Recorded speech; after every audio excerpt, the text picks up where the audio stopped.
നാരായണായ നമ നാരായണായ നമ നാരായണായ നമ നാരായണായ നമ നാരായണ സകല സന്താപനാശന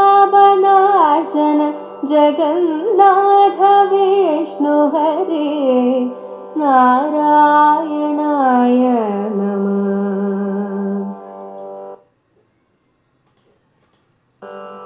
അയ്യഞ്ചുമഞ്ചുമുടനയ്യാറുമെട്ടുമുടനൗവണ്ണമെട്ടുമുടനെൺമൂന്നുമേഴുമധ ചൊവ്വോടൊരഞ്ചുമപിരണ്ടൊന്നു തത്വമതിൽ മേവുന്ന നാഥ ജയ നാരായണായ നമ.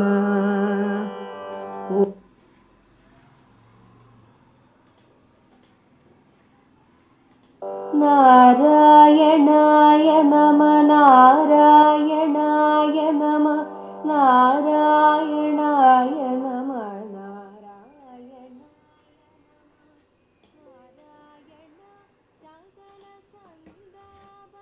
ഹരിനാമ കീർത്തനം. ശ്രീ ബാലകൃഷ്ണൻ നായർ സാർ എഴുതിയ വ്യാഖ്യാനത്തിൻ്റെ ഓഡിയോ ബുക്ക് നമുക്ക് തുടർന്ന് കേൾക്കാം. സർവത്ര ഏക വസ്തുവിനെ കണ്ടനുഭവിക്കുകയാണ് പരമലക്ഷ്യം. എന്നാൽ മായ പലതു കാട്ടുന്നതുകൊണ്ട് ഏകത്വബോധം അത്യന്തം ദുഷ്കരമായിരിക്കുന്നു. അതുകൊണ്ട് ആദ്യമായി അനന്തപ്രപഞ്ചമായി കാണപ്പെടുന്ന ദ്വൈതം ഏതാനും അടിസ്ഥാന തത്വങ്ങളിൽ ഒതുക്കി നിർത്താമോ എന്നന്വേഷിക്കാം. അവിടെയും ആചാര്യന്മാർക്ക് മതഭേദമുണ്ട്. മതഭേദ രഹസ്യം നാം 10-ാം ശ്ലോകത്തിൻ്റെ വ്യാഖ്യാനത്തിൽ വെളിപ്പെടുത്തിയിട്ടുണ്ട്. എന്തായാലും എഴുത്തച്ഛൻ എല്ലാ അഭിപ്രായ ഭേദങ്ങളെയും ഉൾക്കൊള്ളത്തക്കവണ്ണം 96 എന്ന ഏറ്റവും വലിയ സംഖ്യ അംഗീകരിച്ചുകൊണ്ട് തത്വങ്ങളെ എണ്ണിപ്പറയുകയാണ് അടുത്ത പദ്യത്തിൽ. 25-ാം പദ്യം. അയ്യഞ്ചുമഞ്ചുമുടനയ്യാറുമെട്ടുമുടനൗവണ്ണമെട്ടുമുടനെൺമൂന്നുമേഴുമഥ ചൊവ്വോടരഞ്ചുമപി രണ്ടൊന്നു തത്വമതിൽ മേവുന്ന നാഥ ഹരിനാരായണായ നമഃ.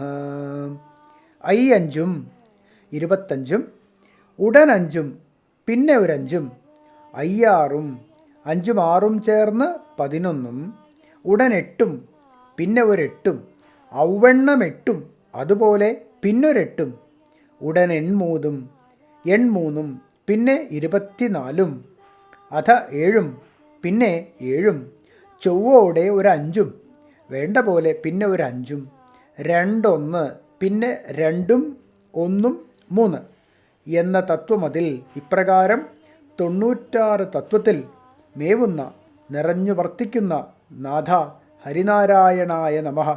നാഥനായ ഹരിനാരായണന് നമസ്കാരം. 25ഉം പിന്നെയൊരഞ്ചും ഒരു 11ഉം പിന്നെ ഒരെട്ടും, അതുപോലെ വീണ്ടും ഒരെട്ടും പിന്നെ 24ഉം പിന്നെ 7ഉം വേണ്ട പോലെ പിന്നെ ഒരഞ്ചും ഒരു 3ഉം, ഇങ്ങനെ 96 തത്വങ്ങളിൽ നിറഞ്ഞു വർത്തിക്കുന്ന നാഥനായ ഹരിനാരായണന് നമസ്കാരം. അയ്യഞ്ചും 5ഉം.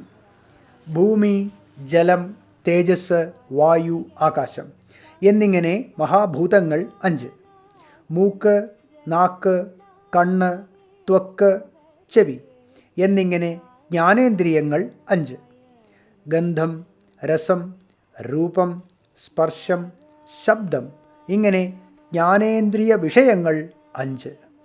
വാക്ക്, പാണി, പാദം, പായു വിസർജനേന്ദ്രിയം, ഉപസ്ഥം ജനനേന്ദ്രിയം എന്നിങ്ങനെ കർമ്മേന്ദ്രിയങ്ങൾ 5. വചനം, ആദാനം, യാനം, വിസർജനം, ആനന്ദനം എന്നിങ്ങനെ കർമ്മേന്ദ്രിയ വിഷയങ്ങൾ 5.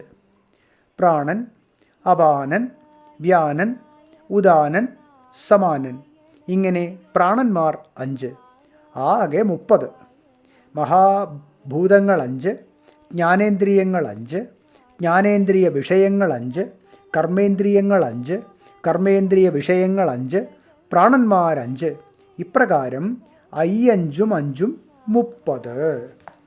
56. ഇവിടെ 5 6 56 എന്ന് വേണം അർത്ഥം ധരിക്കാൻ. നാഗൻ, കൂർമ്മൻ, ദേവദത്തൻ, ധനഞ്ജയൻ, കൃകളൻ എന്നിങ്ങനെ ഉപപ്രാണന്മാർ 5. മൂലാധാരം, സ്വാധിഷ്ഠാനം, മണിപൂരകം, അനാഹതം, വിശുദ്ധി, ആജ്ഞ. ഇപ്രകാരം ആധാരം 6. 5 പ്രാണന്മാരും 6 ആധാരങ്ങളും ചേർന്ന് 11. അതത്രേ 56. ഉടൻ 8ഉം പിന്നെ ഒരു 8. രാഗം, ദ്വേഷം, കാമം, ക്രോധം, മാത്സര്യം, മോഹം, ലോഭം, മദം. ഇങ്ങനെ രാഗങ്ങൾ 8. ഇവ അഷ്ടരാഗങ്ങൾ എന്നറിയപ്പെടുന്നു. ഔവണ്ണം 8ഉം. അതുപോലെ വീണ്ടും ഒരു 8.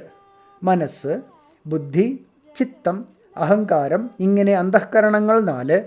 സങ്കല്പം, നിശ്ചയം, അഭിമാനം, അവധാരണം എന്ന് പറഞ്ഞാൽ സ്മരണം.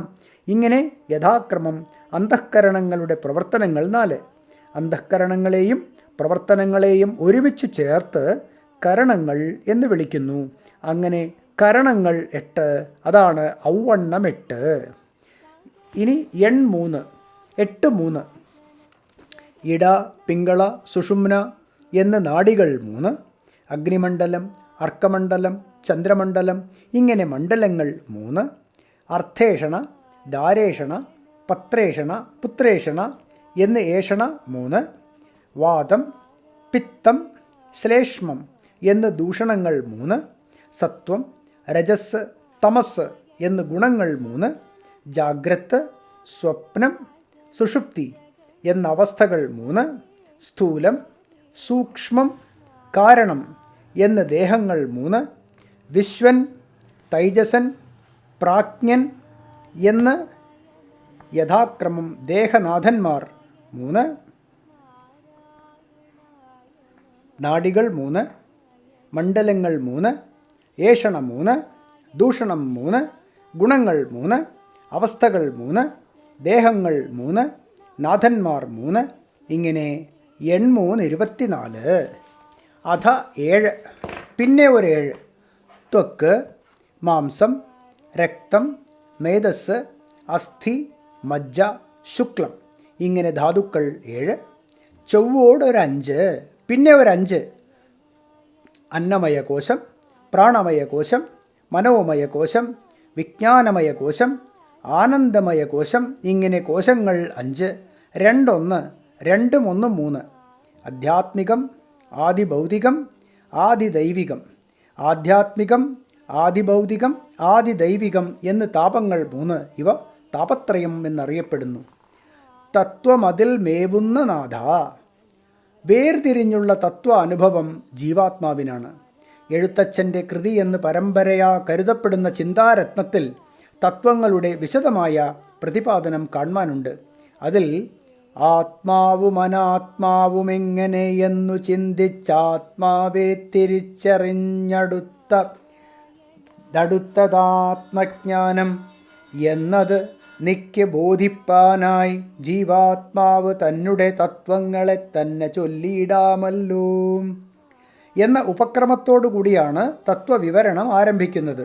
അഖണ്ഡജ്ഞാന സ്വരൂപമായ പരമാത്മാവിൽ മായാസ്പന്ദനമാണല്ലോ തത്വഭേദങ്ങളെ ആവിഷ്കരിച്ചിരിക്കുന്നത്. തത്വങ്ങളിൽ പ്രതിബിംബിച്ച് അവയുമായി താദാത്മ്യപ്പെടുന്ന ബോധാംശമാണ് ജീവൻ. തത്വങ്ങളിൽ പ്രതിബിംബിച്ച് അവയുമായി താദാത്മ്യപ്പെടുന്ന ബോധാംശമാണ് ജീവൻ. വിചാരം ചെയ്ത് ജീവാത്മാവും പരമാത്മാവും ഒന്നാണെന്നറിയുന്നതോടെ തത്വഭേദം അവസാനിക്കുന്നു. കേവല പരമാത്മാവ് തന്നെയാണ് സ്വശക്തി കൊണ്ട് തത്വഭേദങ്ങളായി കാണപ്പെട്ടതെന്നും അനുഭവമായി തീരുന്നു. ഈ അനുഭവ രഹസ്യമാണ് തത്വമതിൽ മേവുന്ന നാഥ എന്ന ഭാഗം കൊണ്ട് വെളിപ്പെടുത്തിയിരിക്കുന്നത്. 10ാം ശ്ലോകത്തിൽ തത്വത്തിനുള്ളിലുദയം ചെയ്തിരുന്ന പൊരുൾ എന്ന് പ്രസ്താവിച്ചതും ഇതേ അർത്ഥത്തിൽ തന്നെയാണ്.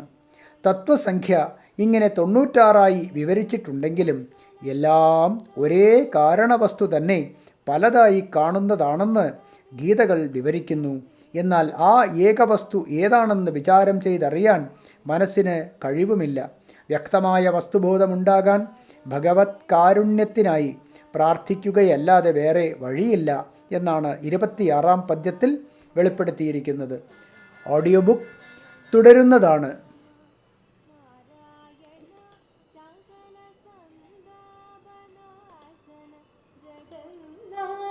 വിഷ്ണു ഹരേ